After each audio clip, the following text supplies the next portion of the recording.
হ্যাঁ, আমাদের একটা সম্পর্ক ছিল, খুব সুন্দর একটা সম্পর্ক ছিল। শুরুটা হয়েছিল সেই আমাকে প্রপোজ করছিল। তো ডেপথ বা হচ্ছে গিয়ে কি ছিল এখন আসলে এই কথাগুলো আমার কাছে মনে হয় না খুব বেশি ইম্পর্টেন্ট রাইট নাও।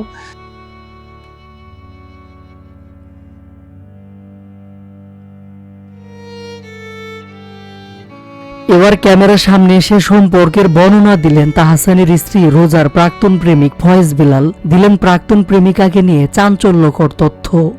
বিষয়টা তো আমি জানতাম আগে, যেরকম কিছু একটা। তাহসান রোজার বিয়ে নিয়ে আমি খুব একটা অবাক হইনি, কারণ এরকম কিছু একটা হবে আমি আগে থেকেই জানতাম। এবার কান্নাজড়িত কণ্ঠে একদম প্রকাশ্যে এসে প্রাক্তন প্রেমিকা রোজা আহমেদকে নিয়ে মুখ খুললেন প্রতারিত হওয়া ফয়েজ বিলাল। যুক্তরাষ্ট্র প্রবাসী মেকওভার আর্টিস্ট রোজা আহমেদকে বিয়ে করে আলোচনা সমালোচনার তুঙ্গে রয়েছেন অভিনেতা এবং কণ্ঠশিল্পী তাহসান খান।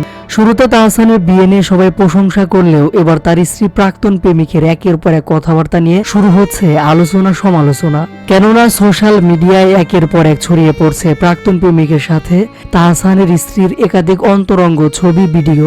প্রথমে অডিও বার্তায় তাহসানের স্ত্রী সম্পর্কে চাঞ্চল্যকর তথ্য দেন ফয়েজ বিলাল। তবে এবার একদম ক্যামেরার সামনে এসে তাহসানের স্ত্রীকে নিয়ে কথা বললেন প্রেমিক। আপনার সাথে কণ্ঠশিল্পী তাহসানের নতুন স্ত্রী রোজার সাথে আপনার সম্পর্ক কেমন ছিল? সাংবাদিকের এমন প্রশ্নের উত্তরে ফয়েজ বিলাল বলেন, প্রথমত সে আমার প্রাক্তন, তাই প্রাক্তনকে নিয়ে কথা বলাটাও আমার জন্য অনেক বেশি কঠিন।